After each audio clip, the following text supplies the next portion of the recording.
Top 5 teams. You want to start with your top 5? I'll start. You want me to just run through them, or you want me Yeah, to? there's your graphic right there. Oh, I love that A&M. I love that. I Yeah. wish I had that. Here's my top five. I got Ohio State, Georgia, Tennessee, Wow, look Miami, at this. and I love this. see, I love here's this.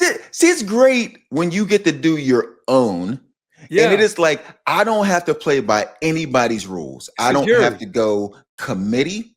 Here's what I'm looking at. Here's why I have Georgia, Tennessee right there together. Because if Tennessee hits the field goal, Yeah, literally, that's how good that game was. Miami, because we've seen them play Notre Dame and a ranked USF team. And then A&M because we've seen them go on the road to Notre Dame. yeah. Now, I know before the Big Ten people get up in arms and start tweeting at you, because I don't check Twitter, but they'll be tweeting at you. Galloway's an idiot. He's a SEC homer. Yeah. Here's and we've been doing rankings for a long time. I'm not very reactive to things when somebody struggles, those kind of things. But my mindset early in seasons, Can you see that at the bottom down there? No, Oregon.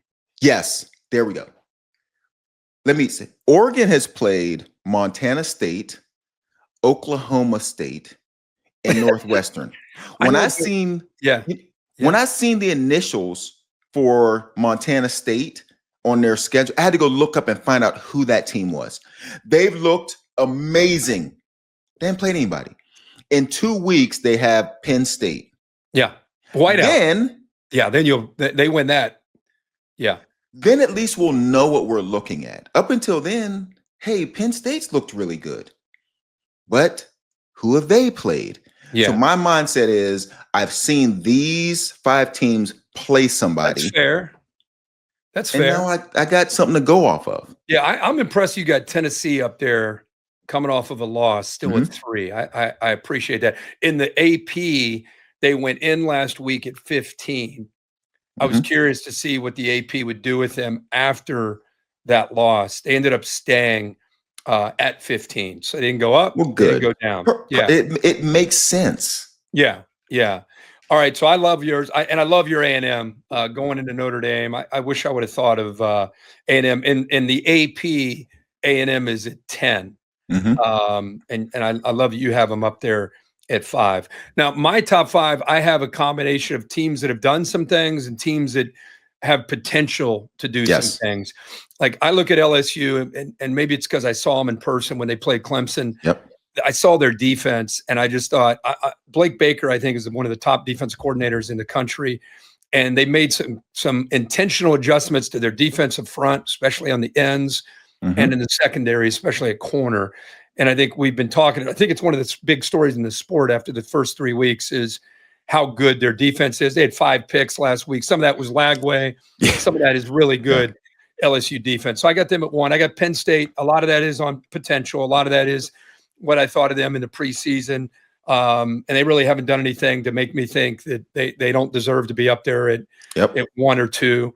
Ohio State is obviously a very talented team, much like Georgia.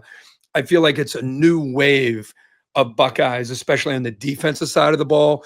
And then Julian Sayin continues to kind of show us that he's got great command of that offense. It'll be fun to see them when they really get into a game.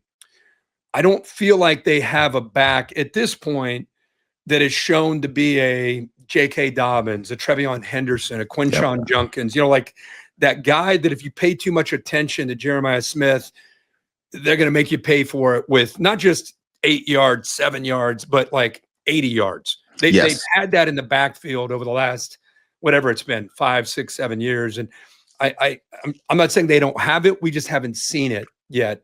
From their backs.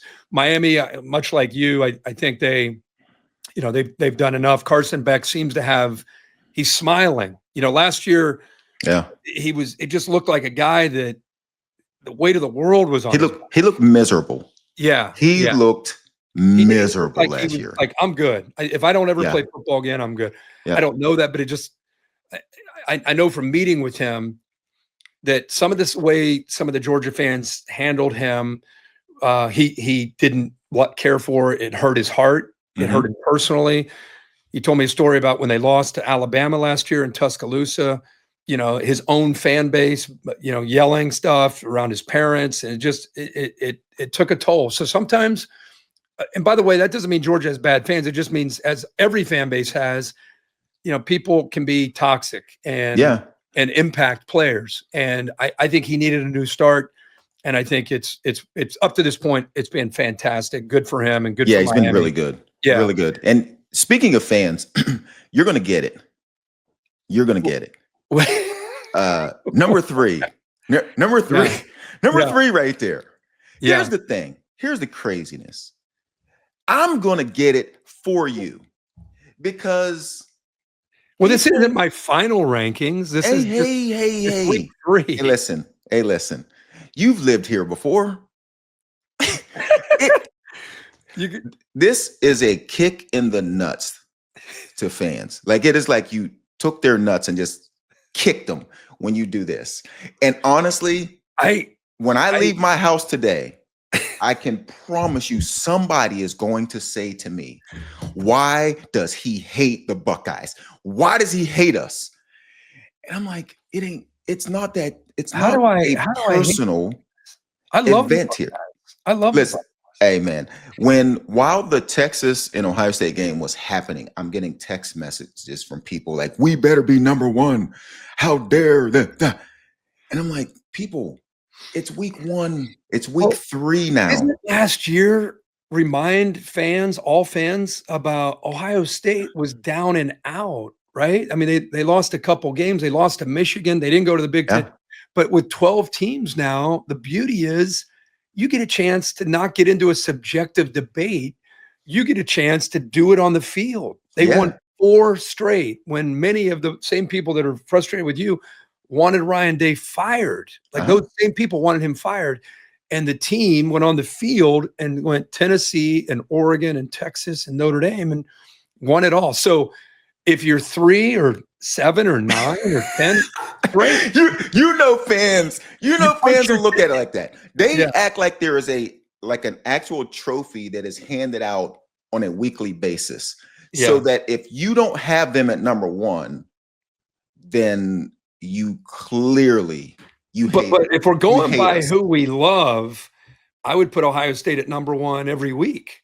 Yeah. That's not what you're asking, is who's your favorite team. You're not asking me that, are you? No. I wouldn't ask anything. The only question I have about your rankings, I don't mind. I loved your A&M, by the way. I loved your A&M. Thank you. And your Tennessee. The only question I would have, it's not the Buckeyes at 3. Who cares? Penn State. Hey, listen, Penn State. Kind of like Vandy. Kind of like I was saying with A&M. Can't quite get over the hump. I just need to see you get over the hump. Bro, they were in the semifinals last year. Had Notre Dame beat. Yeah. I mean, they also had the Buckeyes at home. Yeah. Great opportunities. Yeah. To get over that hump. No, I understand that. They're just a team for me. In 2 weeks, when they play Oregon. Then we'll find out. We may come back on Monday, and I might be right there with you. By the way, Oregon's another team so much to love, but is the quarterback ready to go to a whiteout? Until you see it, it's just like Gunnar Stockton and Joey Aguilar and Marcel Reed. Like, until you see it, it's fair to be like, I don't know. Let's see if they can do it. Absolutely right. It's like, hey, Dante Moore, you've looked great. We just need to see. We just need to see one of these big events happen.